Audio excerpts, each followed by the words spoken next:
Bonjour, bienvenue dans cette méditation de la parole de Dieu. Nous sommes jeudi le 21 décembre. Nous sommes à quelques jours de Noël. Nos rues, nos magasins, nos maisons ont déjà pris un air de fête. C'est déjà Noël. La crèche est déjà toute préparée. Le sapin de Noël depuis longtemps, c'est déjà fait. C'est un air de fête. Écoutons l'évangile d'aujourd'hui. Le ciel et la terre éclataient de joie, le divin enfant est né. Alléluia, Alléluia. Gloire à toi dans les cieux, Alléluia. En ces jours-là, Marie se mit en route et se rendit avec empressement vers la région montagneuse, dans une ville de Judée. Elle entra dans la maison de Zacharie et salua Élisabeth. Alors quand Élisabeth entendit la salutation de Marie, l'enfant tressaillit en elle. Alors Élisabeth fut remplie d'Esprit Saint et s'écria d'une voix forte, « Tu es bénie entre toutes les femmes, et le fruit de tes entrailles est béni. D'où m'est-il donné que la mère de mon Seigneur vienne jusqu'à moi? Car lorsque tes paroles de salutation sont parvenues à mes oreilles, l'enfant a tressailli d'allégresse en moi. Heureuse celle qui a cru à l'accomplissement des paroles qui lui furent dites de la part du Seigneur. » Acclamons la parole de Dieu. Louange à toi, Seigneur Jésus.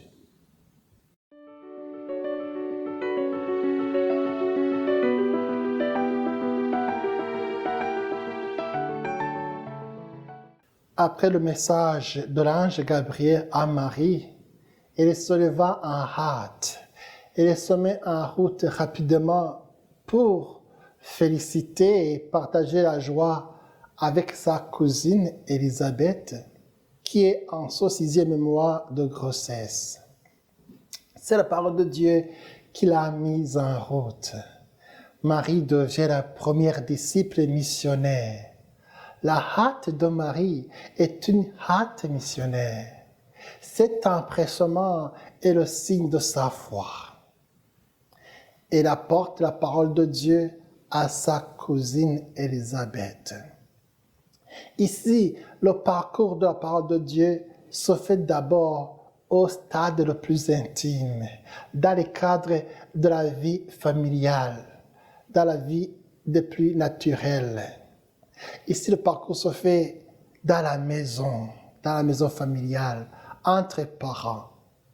Dans cet évangile, c'est entre deux cousines, entre Marie et Élisabeth. C'est toujours ainsi, chers frères et sœurs, qu'elle devait se faire la transmission de la foi. Commencer d'abord par le cadre familial, la maison parentale. La parole de salutation d'Élisabeth à Marie est spéciale parce qu'inspirée. Regarde, Élisabeth dit, « Tu es bénie entre toutes les femmes. » Cette salutation, nous aussi, nous l'utilisons dans la prière du chapelet. Elle trouve origine dans l'évangile de Saint Luc que nous venons d'écouter. Le chapelet, c'est évangélique. Marie est déclarée bienheureuse, bénie entre toutes les femmes, parce qu'elle a eu la foi. Elle a cru à la parole de Dieu. Jésus le reprendra plus tard dans une béatitude en disant « Heureuse celle qui a cru à la parole de Dieu et qui l'a mise en pratique. » Il le dira aussi pour tout le monde « Heureux ceux qui écoutent la parole de Dieu et la mettent en pratique. » Cette béatitude, nous pouvons aussi la faire nôtre.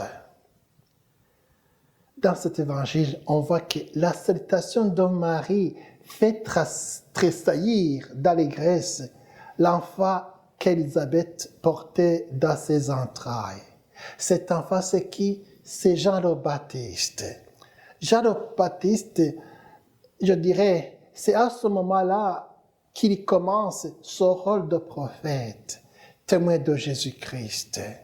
C'est Jean-Baptiste, même tout en étant dans le sein de sa mère, qui avertit sa mère Élisabeth de l'événement fantastique qui se prépare.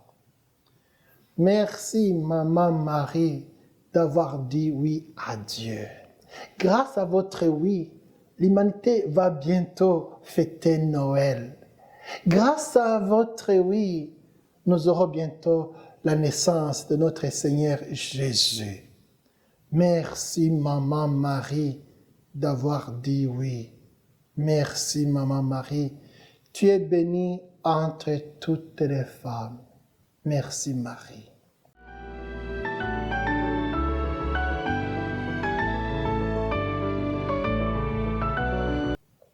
Nous pouvons dire la prière qu'Élisabeth a prononcée à Marie.